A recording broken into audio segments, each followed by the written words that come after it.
Hello les gars. Hello, hello.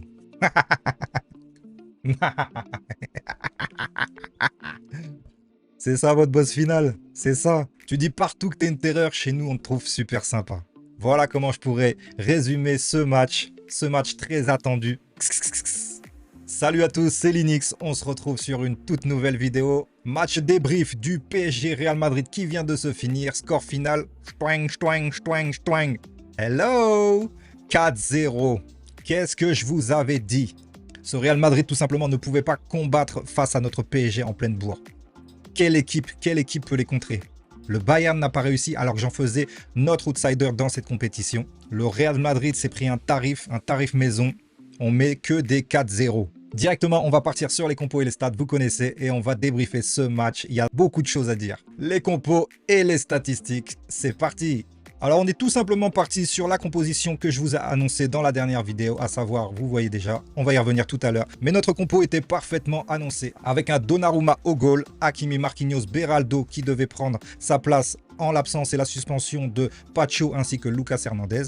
Mendes côté gauche, le milieu terrain n'a pas bougé, Neves, Vitinha, Ruiz, c'est le milieu titulaire de cette saison. Doué, Dembélé, Kvaratskhelia en attaque, ça bouge pas, on l'avait annoncé. Concernant l'équipe du Real Madrid, la compo était la suivante. Courtois au goal, on l'avait. Garcia, Rudiger, Asensio, Valverde. Là, pour ma part, je me suis trompé, mais tant mieux. Je voyais vraiment pas que Xabi Alonso alignait Asensio avec toutes les bourdes, toutes les boulettes, tous les cartons qui se prend, sincèrement. Merci. Valverde côté droit en l'absence de dernière minute de Trent Alexander-Arnold. Je dois dire que c'est un coup du sort qui nous a fait du bien, sincèrement. Valverde aurait dû être titulaire au milieu de terrain, mais en soi, ça a été une très bonne nouvelle pour nous. Chouameni en 6, Bellingham Goller, ça on l'avait.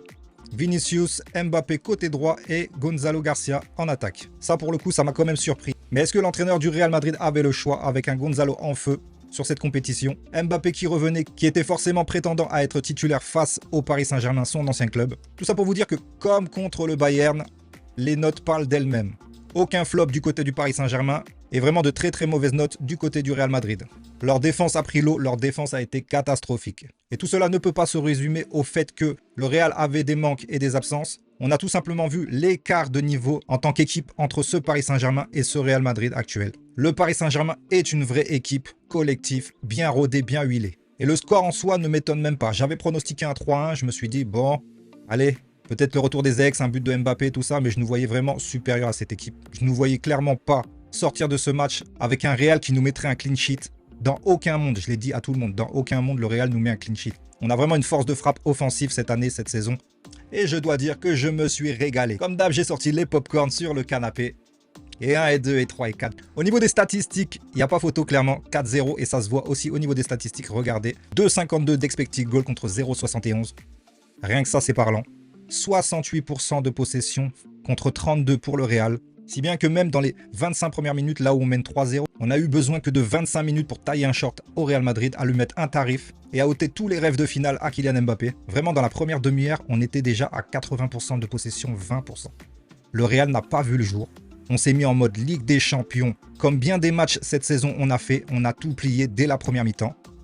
Et il faut dire la vérité, la deuxième mi-temps a été tout simplement une gestion. Ça aurait été une finale, le PSG Real de ce soir aurait été une finale. On l'aurait terminé, je pense bien, à 6-0 minimum. Étant donné que ce n'était qu'une demi-finale, on a été en gestion. On a le dernier match ce dimanche contre Chelsea. Et ça s'est vu au niveau des changements. Luis Enrique en a profité pour faire rentrer dès la 58e minute Ramos et Barcola contre Dembélé et Kvaratskhelia. Donc ça, c'est vraiment de la totale gestion en vue de la finale. 66e, Mayoulou, Zahir Emery sont rentrés à la place de Ruiz et Doué. Bravo à Fabien Ruiz qui sort d'un doublé sur ce match, élu homme du match tout naturellement. On a même eu le luxe de faire rentrer Lee Kang-in à la 79e pour faire reposer Nuno Mendes. Bravo à toute l'équipe. Un bravo particulier à Beraldo. Beaucoup l'ont critiqué, beaucoup ont douté de ses capacités sur ce match en l'absence de Pacho, mais moi j'avais vraiment confiance. Je tiens à lui dire chapeau parce que dans les matchs qui comptaient, dans les matchs à intensité, dans les matchs à coup près, Beraldo n'a jamais déçu, sincèrement. Beaucoup, je voyais dans les commentaires de ma dernière vidéo, beaucoup doutaient, ah Beraldo ça y est, c'est sûr, on va prendre un but, ça va être difficile sans Pacho, tout ça. Mais il faut dire ce qu'il est. Beraldo a fait un top match. Si bien que regardez, par exemple, sur la charnière Marquinhos-Beraldo, Beraldo a logiquement fait un meilleur match que Marquinhos. Donc les gars, avouons-le, merci Beraldo, merci de faire partie de l'effectif. Le gars joue très peu, et il arrive à être compétitif à chaque rentrée qu'il fait. On peut vraiment compter sur lui. Donc à ceux qui veulent le vendre, ôtez-vous cette idée de la tête sincèrement. C'est un bon joueur. Un bon joueur qui progresse avec les meilleurs. Pour moi, c'est la doublure de Pacho pour la saison qui va commencer dès le mois d'août. Et je vous rappelle qu'on va devoir encore lui faire confiance face à Chelsea dimanche en finale de la Coupe du Monde des clubs. Revenons en stats. 17 tirs au total, 7 cadrés face à 11 tirs et seulement 2 cadrés pour le Real Madrid. Autant dire qu'ils n'ont pas vu le jour. Dites-moi sincèrement, qui doutait de Paris face au Real Madrid? Certainement pas moi. Je vous le dis depuis le début, le PSG, ce PSG, roule sur l'Europe et est en train de rouler aussi sur le monde. S'il y avait une coupe univers, je suppose même qu'on la prendrait. Champion d'univers, on jouerait contre les Martiens, les meilleurs joueurs de Pluton, on la prendrait aussi. Cette année, on est intouchable. Donc j'ai vu pas mal de gens s'enflammer sur ce Real, je vous rappelle leur parcours. On va se calmer. Match nul contre Al Hilal. Victoire un peu dans la difficulté quand même contre Pachuca, 3-1. Une victoire contre la Serpillière de la dernière Ligue des Champions, Salzbourg 3-0. Une victoire 1-0 contre la Juve. Vraiment dans la galère. Comment tu peux gagner que 1-0 face à cette Juventus? Une victoire au forceps contre Dortmund 3-2. Tu te fais reprendre alors qu'il y a quelques années, c'est toi qui avais cette force de caractère pour ne pas sombrer dans les dernières minutes. Et là, forcément, la marche était trop haute. Face à notre Paris Saint-Germain, 4-0. J'ai l'impression vraiment, c'est le tarif. C'est le tarif pour ceux qui croient faire quelque chose contre nous. Je vous rappelle aussi un seul but pris dans cette compétition. Ce but face à Botafogo, qui a été conclu par une défaite certes, mais on avait quand même la tête un peu ailleurs. Avec une équipe remaniée, je vous rappelle. Donc voilà, clairement, tu mets l'équipe type à chaque fois du Paris Saint-Germain sur un match à coup près, avec de l'enjeu, il n'y a pas photo. Qui, sincèrement, qui? Chelsea? Vous y croyez, vous? Chelsea, là, en finale, va faire quelque chose? Je vais vous dire la vérité, je ne les trouve vraiment pas forts. Cependant, ils montent en puissance, ils ont été du bon côté du tableau. Je suppose que si le Bayern était de l'autre côté, on aurait retrouvé le Bayern en finale. Chelsea ne va rien faire. Je vous le dis direct, le PSG sera champion du monde. Il y a sincèrement 2 mondes d'écart entre cette équipe, comme il y en a eu 2 face au Real Madrid ce soir. Vous voulez quoi d'autre? Tout le monde parlait, tout le monde parlait. Attendez de rencontrer le Real. Ok, on a vu. Un point sur lequel je voulais revenir, l'arbitrage, l'arbitre Marcignac. J'avais vraiment peur sur ce match, la seule peur, hein, je vous dis, la seule peur. J'avais vraiment peur sur ce match que cet arbitre soit pro-madrilène. On connaît son antécédent, on connaît son favoritisme dans certains matchs qu'il a arbitré avec eux. Et je dois dire que ce soir, les décisions ont été justes, il faut l'avouer. Il n'y a pas eu de scandale, de ce que je me rappelle en tout cas. Et voilà, hein, vous savez, hein, regardez, la compo que je vous l'avais faite, c'était la compo annoncée de notre côté. J'ai rectifié du côté du Real Madrid, mais ça change rien du tout en fait. Doué a bien mis sa danse à Fran Garcia comme annoncé. Sincèrement, quel match de Doué. Mais qui on a recruté l'été dernier? Bravo Campos. Bravo de ne pas avoir lâché parce qu'il était censé aller au Bayern, je vous rappelle, à la place d'Olysée.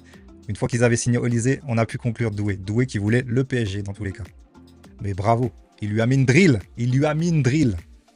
Pareil avec Kvaratskhelia du côté de Valverde. Valverde, bon, le pauvre, il n'est pas vraiment... il dépanne quoi. Il n'est pas vraiment défenseur sur ce côté-là. Vara lui a quand même mis une drill aussi, c'était pareil. Vinicius annoncé, on l'a pas vu au final. Parce que, pourquoi? Parce que prise à 2 tout simplement. Parce que animation d'équipe. Parce qu'on ne lâche rien. Parce que Vinicius a pressé tout seul à un moment. Je ne sais pas si vous avez l'action en tête, mais Vinicius a voulu faire les choses. Cependant, l'individualité sur un match comme ça ne rime à rien. Joao Neves, magnifique match. Dembélé, quel match. Dembélé. Est-ce qu'il y a encore débat pour le Ballon d'Or, sincèrement? Est-ce qu'il y a encore débat? Tellement, il te met un pressing, ce gars. Il te met un pressing. Même Rudiger a bégayé. Asensio, bon, lui, c'était prévisible. Mais Rudiger, il te fait pas ça d'habitude. Il a bégayé. Paf, Dembélé tout seul face à Courtois. Ben, Courtois, malgré Courtois qu'il est, il a rien pu faire. Gueuleur invisible, sincèrement. Je ne sais pas ce que vous en pensez, mais Gueuleur a été invisible. Pourquoi? Parce que Fabian Ruiz, comme annoncé, pour moi, l'a mangé. Mbappé a tenté, mais ils ont rarement trouvé la profondeur pour l'avoir lui. On sait que son atout principal, c'est la profondeur. Sur les petits espaces, les combinaisons, bon, c'est pas... Il faut vraiment qu'il se réinvente, parce que le jour où il n'aura plus la vitesse, ça va devenir un joueur lambda. Et je suis persuadé qu'on l'a eu sous nos couleurs à son prime. Ça va pas aller crescendo dans sa carrière. Je pense qu'il va stagner à un moment, que les joueurs adverses vont le connaître par cœur, et que forcément, plus tu prends de l'âge, plus tes capacités physiques régressent, logiquement. Vitinha, total maestro, incroyable. Gonzalo, la petite pépite, le petit prodige de cette compétition, a été parfaitement muselé, on ne l'a pas vu. Bellingham, ça se voyait physiquement qu'il n'en pouvait plus. Et voilà, hein. Vous voyez ce ballon-là? Eh ben, il a été 4 fois derrière Courtois. Donnarumma a fait le job sur le peu qu'il ait eu à faire.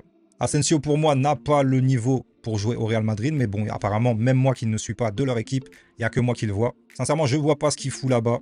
Allez sur Konaté, hein, si c'est ça. Allez-y, hein. Claquez les 65-70 millions, allez sur Konaté, je sais pas, mais faites quelque chose pour votre défense. Ok, c'est pas lui le titulaire, Huysen. Bah, Huysen, tout simplement, on a vu qu'il leur manquait. Mais je pense même pas qu'avec Huysen, ce soir, le Real ait pu faire quoi que ce soit. Nuno Mendes, pareil, leur a mis une drill sur son boulevard, sur son A86 côté gauche. Hakimi, sincèrement, a fait le job. Le gars est incroyable, sincèrement. Et concernant le Ballon d'Or, on en a trois potentiels dans notre équipe. Et encore, si ce n'est pas plus. Mais Vitinha, Dembélé, Hakimi, je rajoute même Nuno Mendes. Mais c'est incroyable, c'est vraiment incroyable cette année. Pourvu que ça dure surtout. Mais quoi qu'il en soit, Hakimi, s'il ne l'a pas, il sera dans le top 10 forcément. Mais il aura quand même son Ballon d'Or africain. Il n'y a pas photo. Je sais pas pour vous, mais qui d'autre? Hakimi aura le Ballon d'Or africain, c'est écrit. Donc voilà, en tout cas c'est une victoire qui fait du bien. Au-delà de la victoire, c'est le score qui me régale, sincèrement 4-0 pour fermer les clapets de certaines personnes qui pensent réellement que le Real Madrid est un gros d'Europe actuellement. Kylian Mbappé a fait le mauvais choix. Mais bon, on peut pas détourner quelqu'un qui a un rêve en tête. Bah voilà, tu l'as réalisé, mais est-ce que ton rêve n'était pas plutôt de prendre la Ligue des Champions, un Ballon d'Or ou je ne sais quoi d'autre, plutôt que porter ces couleurs-là? La vie est faite de choix, comme on dit. Et dites-moi, vous, derrière votre écran, qu'est-ce que vous voyez pour le PSG? J'ai l'impression que cette année 2025, on est parti déjà d'une pour un quintuplé. Je vous rappelle qu'on peut prendre un 6e titre au mois d'août, la Super Coupe d'Europe, et voire même un 7e titre à la fin de l'année avec la Coupe intercontinentale. Donc je pense que 2025 est tout simplement notre année et qu'aucune autre équipe ne pourra faire quoi que ce soit contre nous. Prochaine proie pour le Paris Saint-Germain, ce dimanche, la finale de la Coupe du Monde des clubs face à Chelsea. Chelsea qu'on connaît très bien. Je ne sais pas trop du coup de quelle couleur on va jouer. Je pense qu'on sera obligé de jouer avec notre maillot blanc, sachant que c'est Chelsea-PSG la finale et non PSG-Chelsea.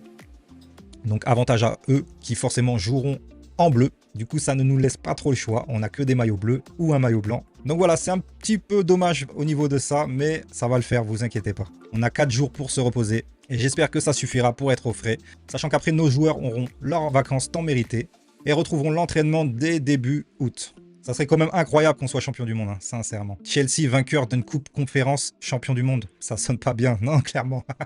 Ça sonne pas bien. Le vainqueur de la Ligue des Champions doit être le vainqueur du championnat du monde. C'est obligatoire, c'est simplement écrit. Mais malgré que ça soit écrit, on a des joueurs qui se battent sur le terrain. Bravo à eux, sincèrement. Ils nous régalent cette année. Donc voilà, le PSG atomise le Real Madrid et fonce en finale de la Coupe du Monde des clubs. On se retrouve pour une prochaine vidéo très prochainement pour parler de cette finale. Et bien entendu, du mercato du PSG parce que les choses vont bientôt se décanter. Notamment avant le 15 juillet car il y a pas mal de clauses incluses dans les contrats qui vont sauter à cette date. Beaucoup de transferts vont être faits avant cette date. En attendant, le PSG prend 25 millions d'euros de plus pour la qualification en finale, qui va s'annoncer croustillant. C'est tout pour moi, c'était Linux, je vous retrouve sur App & Foot pour la prochaine vidéo. Ciao, ciao, ciao!